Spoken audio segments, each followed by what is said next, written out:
Welcome everyone to another episode Episode. episode also of Fit Fam. This is Hillary, long-haired Miss Natural Olympia. This is John the Formulator.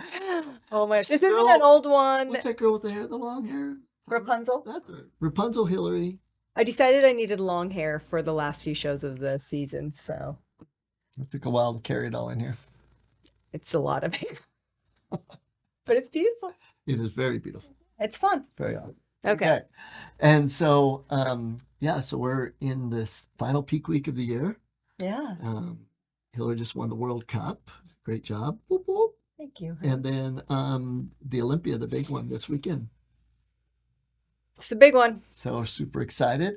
And so this week we're actually gonna kind of go along the lines of, the competing high level and I like it. We're going over optimal performance. So all aspects of optimal performance and really getting into muscle and its importance as well, right? yeah, and we're gonna today focus mainly on the nutrition side of optimal performance, which really is the most crucial side It is. of it. What's funny about that, sorry, you used to always quote Jack LaLanne, what was it? Something about nutrition is king and exercise is queen, and with both you have a perfect royalty or something like that. But it's so funny. It's truth beyond truth that your nutrition is what kind of controls, your risk of disease, your energy, your shape, yeah, aesthetics for sure. But and we oftentimes correlate it mostly to working out, but somebody can work out consistently for years, and that same person that has eaten healthfully for years will look and feel drastically different than the person that was just implementing workouts versus the person that felt nutrition was priority. And we've seen it, right? And we've seen have it been to over and over and over again. in my case, been to the gym for decades and like never changed or actually just kept progressively getting worse. Yes. And healthy, definitely, they were improving their cardiovascular performance, their VO2 max, all that, but outwardly and probably truly from the standpoint of just the cells and their health, they weren't getting better because of nutrition. Yeah. So I just really quickly, Nevaeh has a few clients, and one is a very close friend. And I know she watches this, but she has worked out for years and she looks great. She looks great. She's fit. But in this last month, has really kind of like zeroed in on her nutrition because she had a great diet before. She ate very healthy, but maybe eating a little bit too much. But the drastic difference, because she's been so consistent with her workouts and everything for so long, the drastic difference in 1 month of just really honing in on her nutrition is mind-blowing in the difference aesthetically. So From the nutrition. she's incredible. Yeah. And that is really, really important to understand. And so as we're going through optimal performance, we'll dive into it. But the key is nutrition. And they were talking this morning about you in the leadership meeting and just saying, hey, Ashley was talking, saying, you know what, really, we're actually not training as hard. Doug put us through harder workouts and different things than what you're going through now.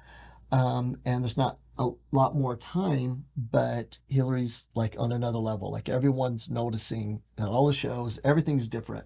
And she was just pointing out that what it is, it's working smarter, a better program, nutrition wise, dialing in, being 100 instead of 90. Nutrition. And I think that's really a lot what it's been for you. Yeah, it makes a massive difference. All right, so let's get into it. Okay. Optimal performance. And I love that concept of optimal performance because we can all perform. And if you train and just, do basic things, you can perform, but optimally, like at a high level, right? And that little difference, and maybe you can speak on that for just a second. The difference between where it's like the wow factor and elite and not just great. I mean, talking about a legendary level is such a small difference when it comes down to the nutrition, but it's critical. Yeah, it is. It is a tiny, tiny difference. And sometimes what's interesting is it's the tiny changes, right? Like even in the book that we talked about not a few episodes ago, the compound effect. Darren Hardy talks about the difference between somebody choosing to eliminate mayonnaise, for example, from their diet. And one other thing, and over the years, he loses 15, 20 pounds because of just these minute, tiny little differences that he makes in it. So the difference between great and like phenomenal, and we're still trying to push that, find that phenomenal, is the attention to detail and obviously holding yourself accountable when it comes to nutrition and being on top of it, for sure. Absolutely. All right. So we're talking about, from optimal performance standpoint, the muscle side of it right now, the need for muscle. How can we develop the most muscle? And we don't want people listening to this think we're talking just about bodybuilding. We're talking about muscle for the sake of optimal health, for movement, right? You need muscle for digestion, the peristaltic action of the body. For strong, developed bones and, And breathing. And breathing. You need muscle for the breathing. Yeah. And then, of course, the body shape, which is great. But, there's another factor, too, with muscle. A lot of people Yeah, you work on this one all the time. I need to. Proprioception, right? Yeah. And what we mean by that is balance, because as you age, you lose your fast twitch muscle twice as fast as the slow twitch, meaning the muscle that determines your ability to jump high, to move, to be able to catch yourself.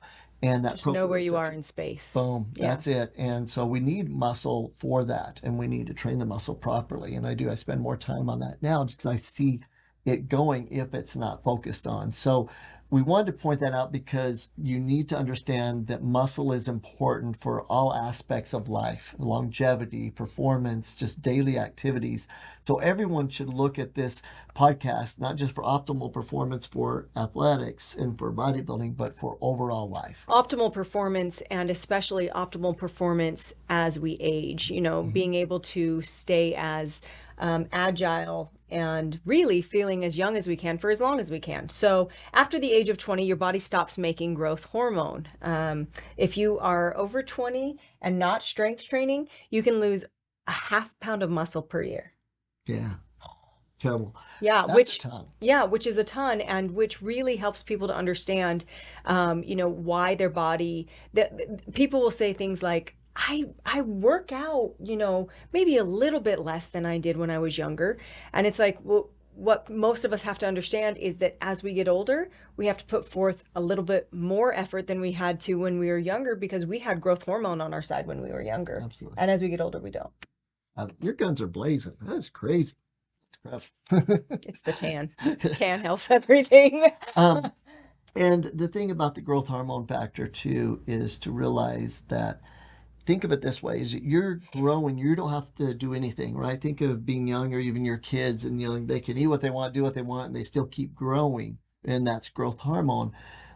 But after 20, 25, it reverses, and now you have to put forth the effort that Hillary's talking about in order to keep the body producing growth hormone and take advantage of the times it is produced in the body, because it really slows down. We say it stops making it at that huge level to where we don't have to do anything, right? And we want to Which be makes able to dial that point. Absolutely, which makes all the sense when people say, I never used to have to work out. Exactly. Well, no, you didn't, but now you do. Yeah. So 1 pound of muscle can burn, this is my favorite, 1 pound of muscle can burn up to 100 calories per day. A pound of fat, 3. So let me just Shake it up there. pull out 5 pounds of muscle. Look at that beautiful thing. Okay. So the equivalent, right? In fat.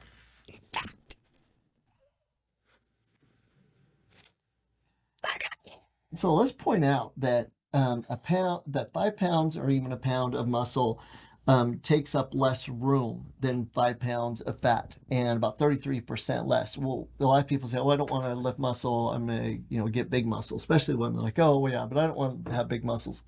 Look, you actually are going to lose inches by developing muscle and getting rid of fat, and that's why bodybuilding is so phenomenal. To lose all the fat and build muscle, that's an art. Yeah, what's so funny is I remember hearing this over and over again as I had started to compete for the first time and started to lose fat and gain muscle. I would run into people and they would say things like, "Oh, you're so tiny," and it frustrated me so bad because I was like, I am in muscle growth here, like, and it really offended me. But the whole point is that just things were shifting, and muscle takes up less room, and so you Actually, leaner. do actually lean. Yeah. So And know that, and the thing is look, if you think you're worried about gaining too much muscle and so you don't want to lift that much, don't worry about it. it's like telling you not to drive because you'd automatically become a NASCAR driver, right? It's like that's still stupid. It takes a very unique skill set to be able to build the muscle, and we love that, and you should work towards building and sculpting. But that first, just realize that you need to be able to have more muscle. And I know that the argument we were taught 75 to 100 calories per day per pound of muscle and 3 calories of fat. And I know now that there's a big argument on really how much each of those burn in a day, depending on the scenario. I think the takeaway from it is this: muscle burns more than fat. And then that's why it's important to have that muscle and to be able to, again, from the growth hormone days, being young, you want to do everything you can to be able to burn more calories at rest. And muscle burns more calories at rest. Yeah, than there you go. And so that's really the key. And it comes down to, again, in every aspect of what we're talking Everything that we ever talk about. about. We'll focus on one area, but again, fitness, right? Fitness, focused, intense thought, nutrition, exercise, and specific supplementation. So we're going to go into focused, intense thought and what we consider the most important part of your fitness journey, and that is your HIT, your Health identity trait. your why, your thing that you can turn to constantly that will help you stay on the path of health and fitness and nutrition. And optimal performance, there's been so many studies on this showing that, they even took a group of people shooting baskets, free throws. One group didn't shoot the free throws at all, and the other group shot free throws, but the group that didn't, they envisioned it, and they shoot a few, but not as even close to as many as the other group. And the group that envisioned it the most actually increased their percentage more. And that's just one example. And we talk about the mind-muscle connection. One of the reasons it's good to have a trainer for nothing else is because they help you with that. Yeah, they help you constantly focus on the muscle that you're working. So your HIT is all about the thing that will motivate you through the struggles that come when you're being tempted to stray from who you really are and who you want to be. So absolutely critical. All right. So let's take those down. Now let's focus on the main thing today. We're going to keep the subject really focused in on nutrition, and we'll talk about some of these other areas of fitness later on when it comes to optimal performance. But when we're talking about nutrition, in school, we're taught something, and it takes quite a few semesters and years to learn. It's called the Krebs cycle, and that's the development of food all the way into energy, or ATP, in the body. But if we want to break it down to keep it simple, we kind of created a new cycle. We just call it the energy cycle. Yeah, I love all of Doug's graphics. So we're talking about the macronutrients. First of all, your protein, carbs, and fats. You take those in with the enzymes, then the probiotics, assimilate them, then the vitamins, utilizing them, and minerals at the cell level. And then you have true energy. So it is a full circle, and we simplified the Krebs cycle, but it is that taking in these large nutrients, for the food you're eating, and breaking them down and delivering them. Yeah, because keep in mind, we talk about this constantly, but eating the food isn't enough. It has to be broken down and delivered to the different parts of your body that need it. So that's the importance of all of those micronutrients. And why are we doing that? For the purpose of today's podcast is to stay anabolic. Anabolic is the key. You want to keep your body anabolic. The longer you can keep your body anabolic through a day, the more growth you have, the more cell autophagy, cleansing of the cell. Everything happens, even to a point of, talking about longevity. You want to keep your body constantly in a state of growth so that it doesn't deteriorate.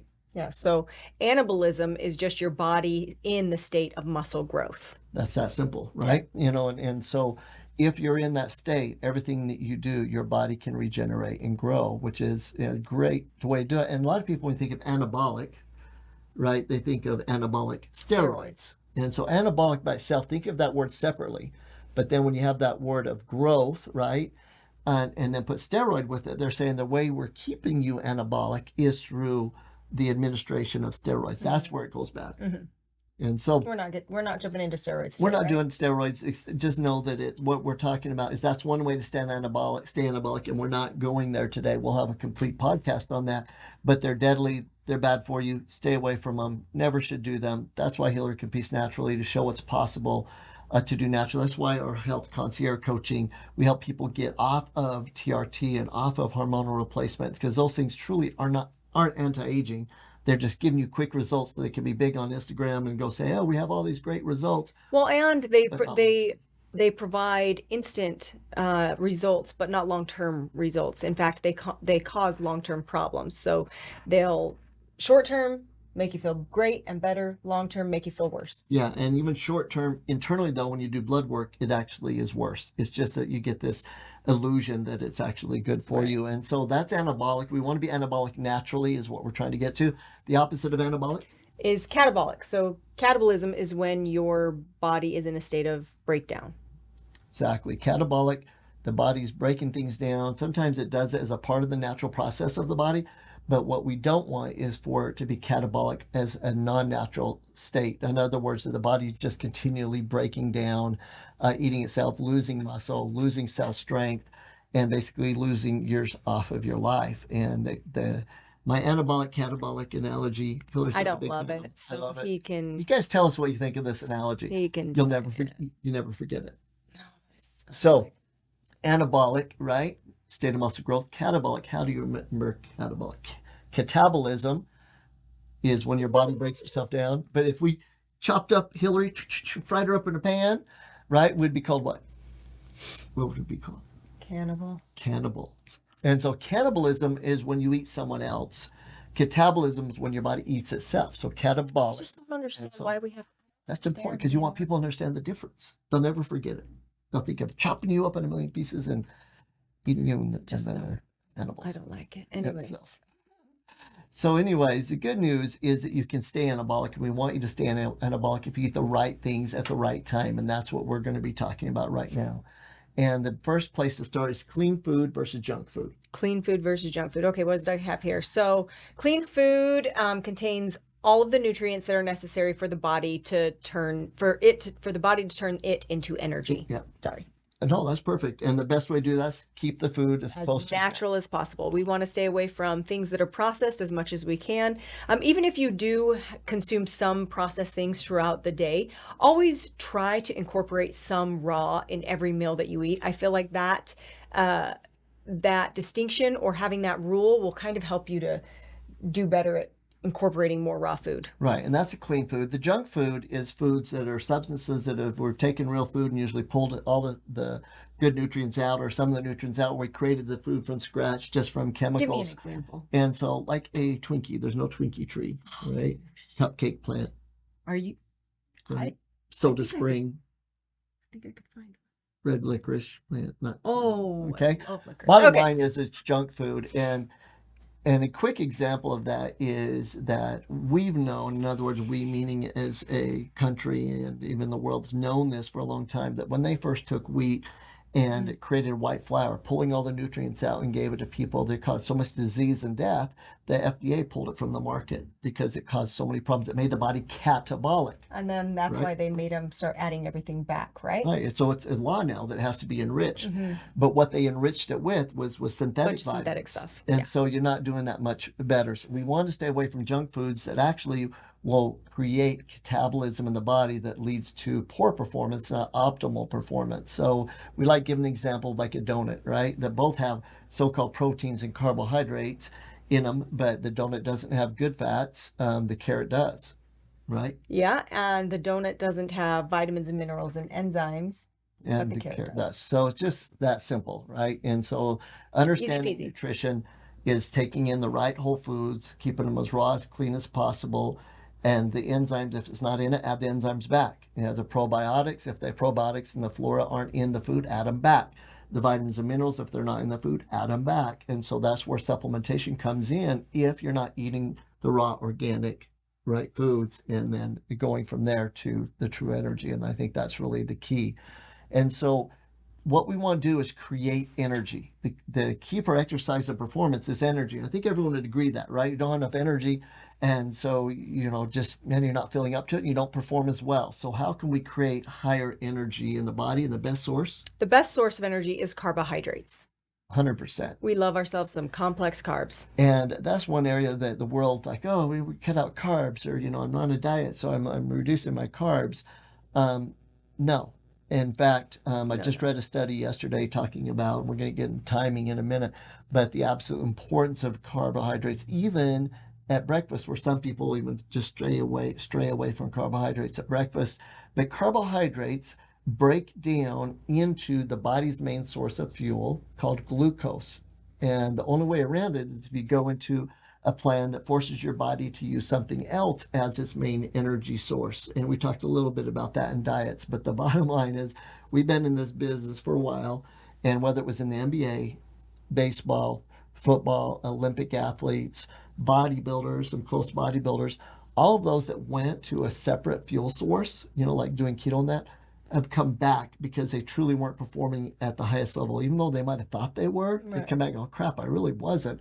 And from the top marathon runners in the world, carbohydrate based, to the fastest sprinters in the world, carbohydrate based, to the healthiest people to ever live, blue zones, carbohydrate based. So, I know there's big arguments about it. The problem is instead of people taking a look at carbohydrates and picking the right ones, they just eliminate them.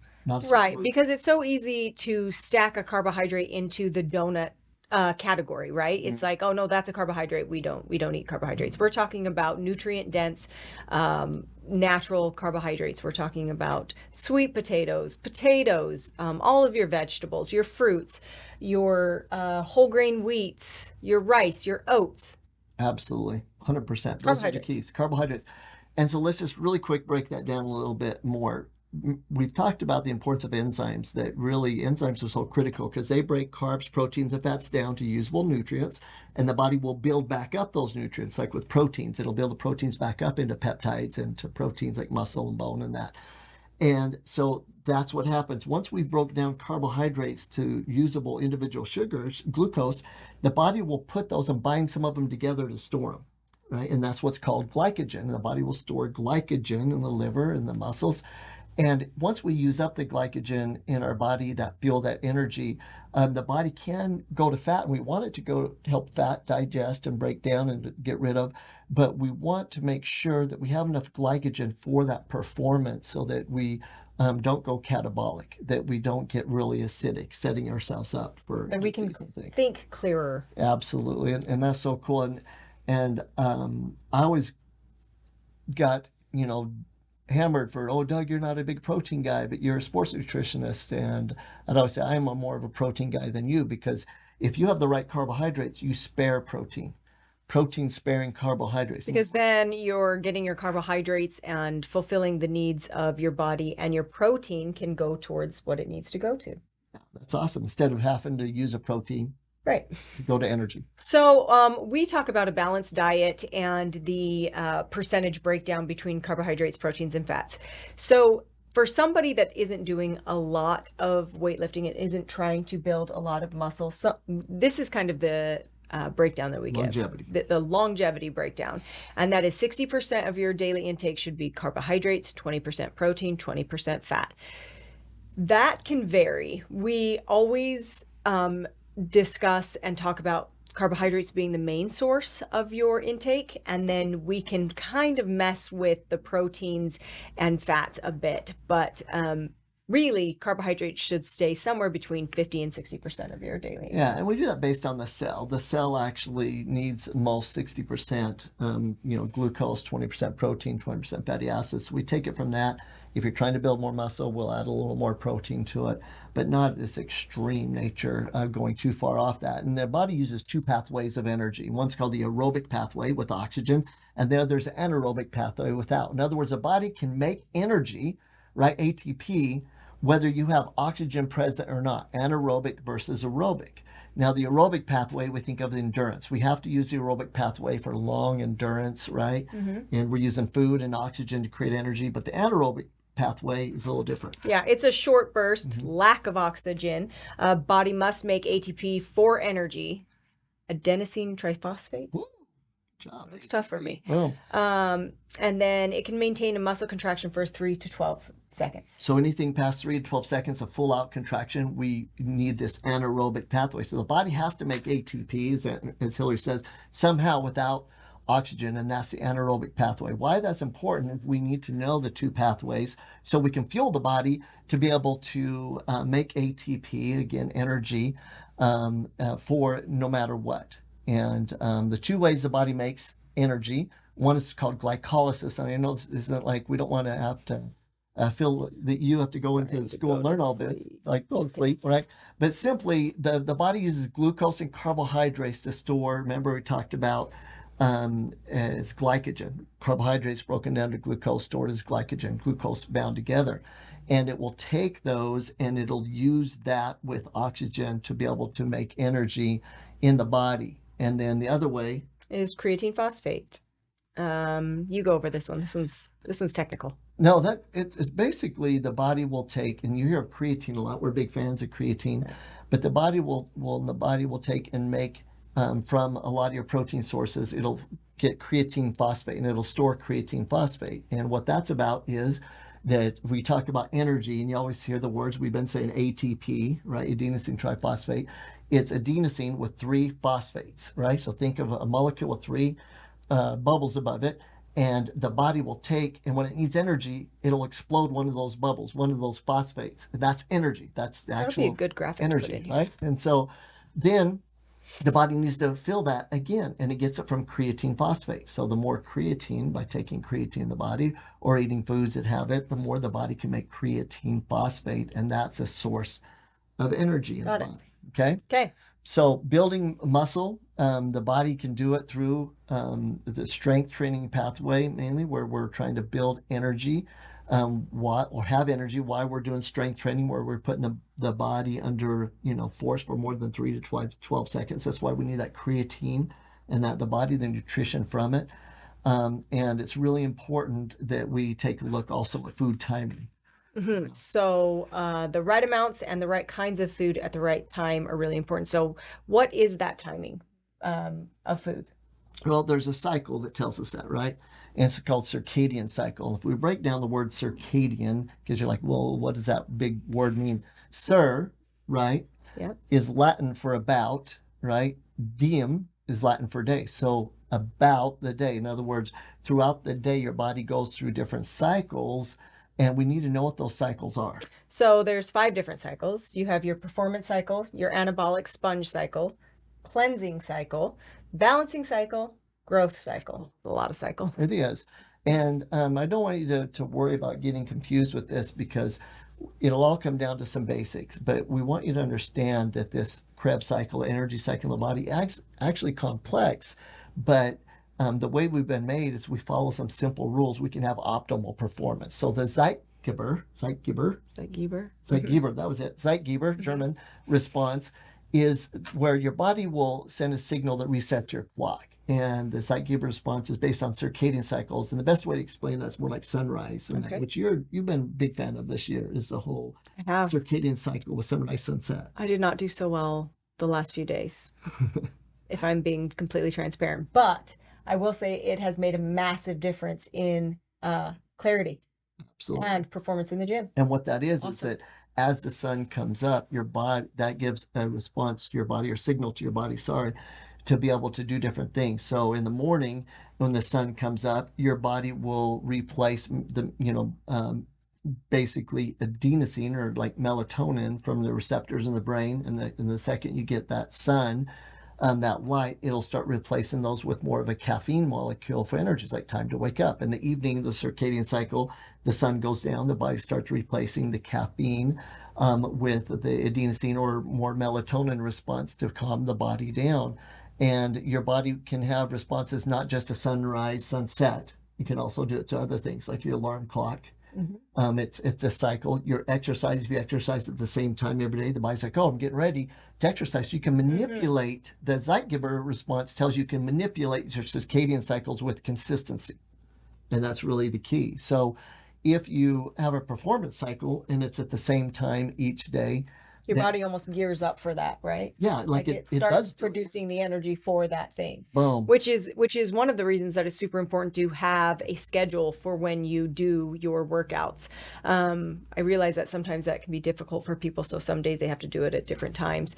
But to have a scheduled close to each day Yeah, is it's really, really critical. really critical. And so, and the thing is, let's say that you're someone like us that we 90% of the time, maybe 80 during the season, but a large percent of the time, it's the same time every day. And I've tried to make that very strict over the years. We know at 5 o'clock, I'll leave, I'll come home and work out within Yeah. that time. So her body will get ready I'd say for it's that. like 95%.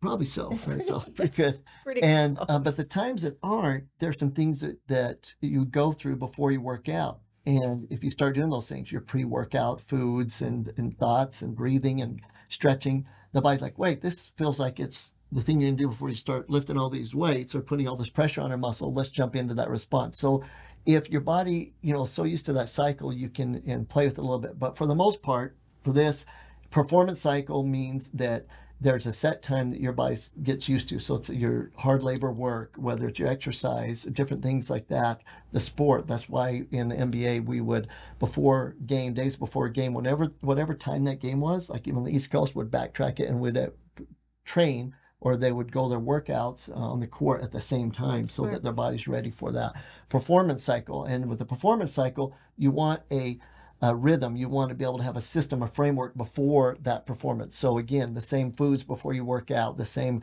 procedure, the breathing, the music. Yeah, anything- when we're talking about a workout, we have, especially lately, really tried to enforce the importance of eating before a workout to have sustained energy throughout that workout. So keep that in mind. Something 15 to 30 minutes before you're going to train, making sure that at least some of it is protein based. Yeah.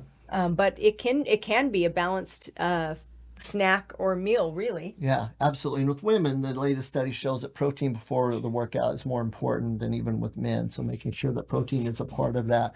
And so performance cycle, the two things with it is eat before you exercise, especially with strength training to build muscle for performance. And the second thing is to make sure that you have a set time and a system that you go through. Okay, so that's a performance cycle. And then we have the anabolic sponge cycle, right? This cycle happens right after your workout, and it's been called like the anabolic window, and there's been all this controversy. This is like that time when your muscles are searching for the nutrients that they need to repair all of the work from breaking down inside the gym. Yeah, and there's studies that show that if you have all the nutrients present because your diet's so balanced, then it isn't as a big of a factor. But there is a lot of research to show that there's enough of a factor, especially on days when you don't have all the nutrients needed, that if you get into the habit of taking advantage of the anabolic sponge cycle, the 1 hour window, basically you get a lot of benefits. So what it is, it's within an hour of the time you work out, you take in nutrients, and your body will, as Hillary said, seek out certain nutrients during that time after workout. And it's like a sponge. It's like, I need amino acids for this. I need these things.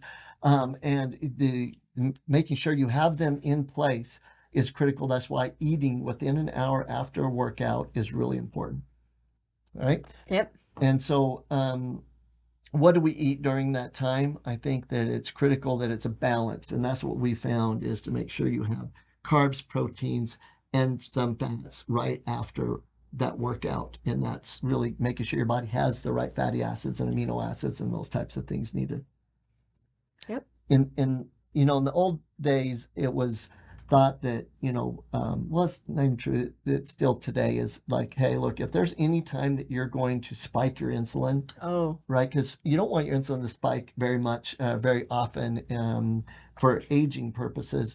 But if there's a time that you're going to have something sugary, you're going to have your cookie or something like that, it'd be the best time right after your workout. right after your workout. And that goes back to Jack LaLanne, right? That exercise hides a multitude of sins, because you actually, your body, have a good chance of right after your workout, your body's going to take that in. So it's not an excuse to go have a Snickers bar right after your workout. But if your sweet tooth and your treats allow you to have that sometimes, that's the time to have it to ensure that it's going to cause the least damage and actually benefit, because the body's asking for that glucose, right? Yep. So the 1 hour after, A lot of muscle building foods that you should have in your body during this time, the pre and post workout. So we love sweet potatoes, whole grains, oatmeal, cream of rice, cream of wheat, brown rice, chicken, tuna, egg whites, whole wheat grains. Yep. So it's not just, chicken, turkey, fish type thing. There's a lot of other nutrients that are important for that. Then we get into the cleaning cycle. Yeah, so from 1 hour after the workout till about 4 hours afterwards, tell us what the neutrophils are doing. Well, it's a lot of talk nowadays about cell autophagy, right? And where, it's cleansing of the cells. What happens is your white blood cells, and there's a lot of different ones, and but the neutrophils are most plentiful in the body. They will go out and they'll help find their way to the muscles that have these micro tears. So you create the micro tears from exercising, and the neutrophils will come in, and those micro tears, there's some debris there, right? Right. Some of that protein and Yeah. different things in the muscle, and they'll come in to help start cleaning those up so your body can repair and get Very stronger cool. faster. Yeah, Right. love it.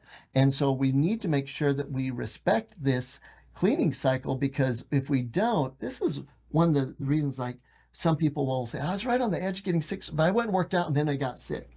Because now their neutrophils were there, instead of fighting that bacteria they were probably they're feeling, are going to help repair the muscle and allow the bad bacteria to grow. So you don't want to do a heavy strength training workout when you're feeling like right on the edge, like you got a little bacteria or virus in there. You want the neutrophils for it, Gotcha. okay? Because it's easy to sick. That's why it's important during that cycle to have a lot of immune system nutrients.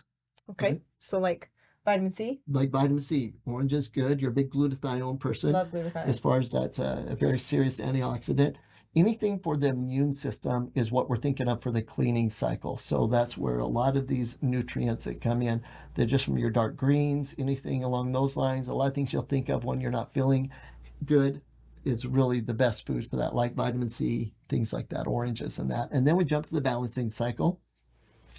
Go ahead. This is about 4 to 8 hours. So again, we had the cycle right after the workout for an hour, and then we have the cleansing cycle. Now the balancing cycle, this is really where a lot of times we're sleeping, and that's where we need to make sure the nutrients are present, and we have the enzymes and that in our body to help deliver the nutrients to the cells, to be like, okay, we just went through this full cycle through the day. Now we need to recuperate and rest and balance the body into what's called homeostasis, to put it in a state to where it can perform and everything is working, at the right level. And that's really important to understand. And if you've just worked out, you've actually caused an imbalance in the body of these, like the white blood cells and things like that, to repair, and a lot of things called prostaglandins. And that's why enzymes are so critical, right? That we need those enzymes to go in to be able to break down the food, deliver the nutrients, and also break down these tissues that we've damaged and stuff through the body. And then we get to that final stage, right? The growth cycle. The growth cycle, the best one. And so this is really the stage that can happen a little bit during the balancing. The body's, though, preparing the cells by balancing them, and says, okay, now what can we do to really make it so the next time they put this much force against us, right? You're training to be faster or to longevity or even balance or build muscle, right? Next time they do this, how can we be prepared so that we don't tear, we don't rip, or we don't take as much damage? So it wants to build the strength up so that it can handle that process, right? So that's the growth cycle. And that's where our body just says, okay, let's build up the muscle stronger. Let's make the body where it can perform quicker, and those types of things. And that's where the super clean foods come into play. This is really the key, is where the processed foods, the chemicals, the sodas, all of these endocrine disruptors come into play that are really damaging the body. And it goes back to the basics again. That's what's cool. All these cycles come back to eating clean whole foods. Yep, I think we've already touched on all of them. Yep. So your healthy carbohydrates, protein. Protein's essential for growth. It's essential for maintenance, and repair. Absolutely. It's absolutely critical for repair for this growth cycle. And that comes down to, and we spoke about it many times, how much protein. Yeah, we talk about how much protein is needed for each person. So what you say between 1/2 pound and 3/4 or half gram of protein per pound? Yeah, half gram of protein per pound up to a gram, right, per pound. But you better be someone that's really training. If you're pushing it to, because a lot of people will say how whatever you weigh, that's the amount of grams of protein that you should consume. If you weigh 130 pounds, then you should be consuming 130 grams of protein. That's kind of the Yeah, you got to concept, be right? training very hard and taking enzymes to digest that protein because your body can use it, but it will come at a cost. So when you're at a high protein diet, just make sure that you're eating clean proteins and you're taking a lot of enzymes. And if you're not training, exercising at all, start exercising.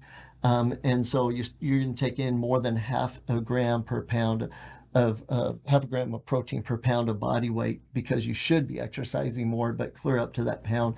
And we talked about the protein sources again, but let's talk about what to avoid. One of them that I'm not a big fan of that's really big in the bodybuilding industry now, and it's crazy. Yeah, casein. Casein, caseinate, which is a protein found in milk, and it's very hard to Hard to digest. digest, yeah. Recommend staying away from it. Studies show that caseinate not broken down, being digested properly leads to diabetes, a lot of things. And then also those meat proteins that are laced with fat. I think that's a good way to kind of look at those ones, right? The Absolutely. ones with the fat veins running through it, they're just not a great source for really utilizing the protein. And then also then your body's dealing with this carcinogenic fat.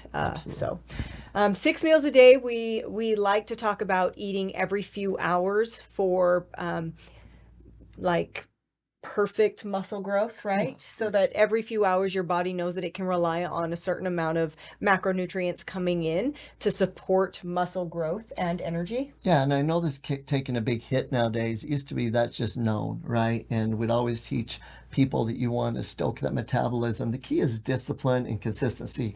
If you're someone that, hey, 4 meals a day and you can time them and they can be whole food, then do that. We're just saying that it's like a fire, that if I need a fire and I throw a big log on it, that might snuff the fire out for a bit. Hopefully it keeps going. But if I keep throwing kindling on that fire, then it just keeps elevating its ability to burn and that heat that comes from it. So I think it also comes down to how you're eating as well. I know a lot of people that are like, no, I do really well. I have like a cup of coffee in the morning and then really I don't really eat till I get home. And then it's like, well, all of a sudden your body got a little bit of sugar and cream in the morning with your coffee and then it got a bunch of food in the evening. And so what did it do throughout those hours in the day? So the second that it got food again, it's like, oh, let me store that. I'm going to need energy again. So that's a really good point. And I think that just to finish up on the meals, how often you should eat, and that a lot of people will argue, so, well, your body needs to cleanse the cells. So you need a lot of time in between the time that you eat. If you're eating clean food, then you don't have to worry about the buildup, the toxins. If you're not eating perfectly clean food, then it makes sense maybe to have 4 meals a day and spread out, give the body a chance. And you do want to give the body the ability to cleanse the cells, and that's called fasting. But you don't need to fast during each day. yeah. So also I think something that we've talked about too is having a meal and then not snacking until the next meal or snack. So, right. So, you get up, you have your breakfast at 7 or 8 o'clock, and then you don't eat again until 10 or 11 o'clock. And then the same thing. But constantly having a constant source of, like, let's say sugar, through the drinks that we're having and the mints and gums that we're constantly consuming, it never gives the body a chance to really cleanse and to utilize the nutrients that it needs. Yeah, so if you eat good, clean, whole foods and eat every few hours, but nothing in between those hours throughout the day, research has shown you're able to boost your metabolism 15 to 25%. And so, the arguments of what to eat when, bottom line is we know through history, through the athletes, through the public, that we need to eat consistent. And I just want to point out that every time you go to bed and you're not eating, you are fasting. And so that is a perfect time for your body to do a lot of the cleansing that it needs to do. We really recommend people, and we don't always follow this ourselves, but we really say once the sun goes down, you shouldn't be eating anymore. Yeah, that's a lot of truth to that.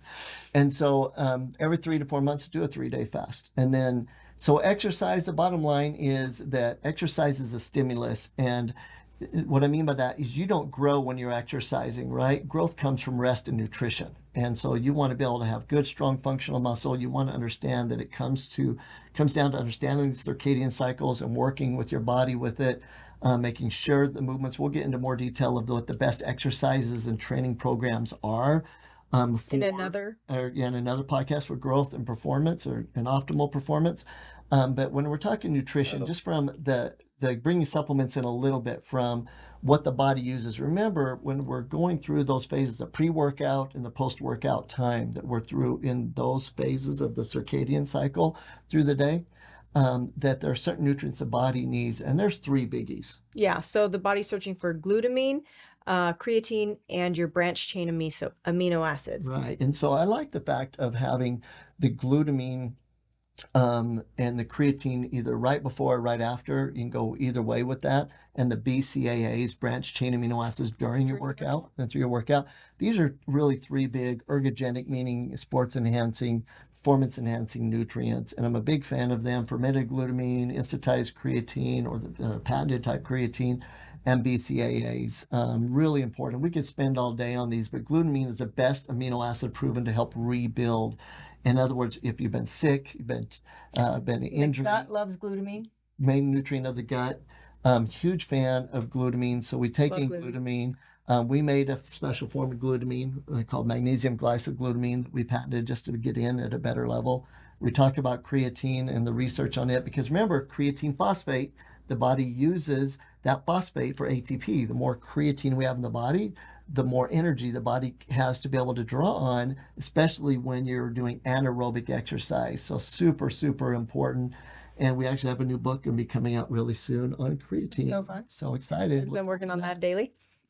And then branched chain amino acids. What are they? Leucine, isoleucine, and valine. And that's just amino acids the body uses mainly to be able to help when you're exercising to stay consistent with that longer, to be able to have more endurance and for recovery. So big fan of those. The bottom line is, and we have a product called Muscle RX that we have a patent on. We did a study through ASU. Yeah. And we're able to, the cool thing that I want to mention in that is to finish up, kind of bring it back, anabolism is the key, but don't use anabolic steroids. And in our study at Arizona State University, what we did is we took the nutrients we just talked about in a very specific form, not normal creatine, glutamine, branched chains, but in the patented fermented forms. And we put people on strength training programs, the exact program. One group took testosterone, the other group just took these nutrients that we put in a product called Muscle RX. And the group that took the Muscle RX nutrients actually gained more muscle. And the caveat to that is, oh, you got so much more muscle on steroids. Yeah, you can go overdosing on steroids and go high amounts and you can go crazy with it. But if you're talking just a normal amount of like TRT type level, it was 25 milligrams of the testosterone cypionate that they actually were able to get just as much benefit. And so as the beginning stages, you don't need anything but these nutrients. And if you go further than what the body is supposed to do, then it actually causes damage anyway. So you want to stay within those realms, and you can do it naturally is the point. Great example, Miss Olympia. So the bottom line is that there's timing for everything. It's super important to understand is that if you obey the circadian cycles of the body, then you're able to get optimal performance. And it comes down to the proper nutrition, proper exercise, right supplements. And does it take more work to do it naturally versus steroid-wise? Well, yeah. I mean, if I took a bunch of steroids, I would probably be able to build muscle with the same amount of work that I do better. Yeah, you'd get more muscle, but your cells. But yeah. And so, but basically, what I'm saying is that people can. It's easier to do it with the steroids. You still have to put in the same amount of work, but easier meaning you don't have to obey the rules as much, but it comes at a huge cost to the body. Huge cost. That's why such great respect for natural athletes, proving that you can increase longevity, performance, be able to have the body you want, the energy you want, doing it naturally. Yeah, and for women, come on, you can have all of those things and you can still maintain your feminine hormones so that you can still feel feminine, and so that you can still, not only that, but you can still perform the different, the word isn't duties, but the different, what's the word I'm Tasks are different. yeah, just the different things that make you feminine, you still have the ability to maintain and just like for example, being able to have children.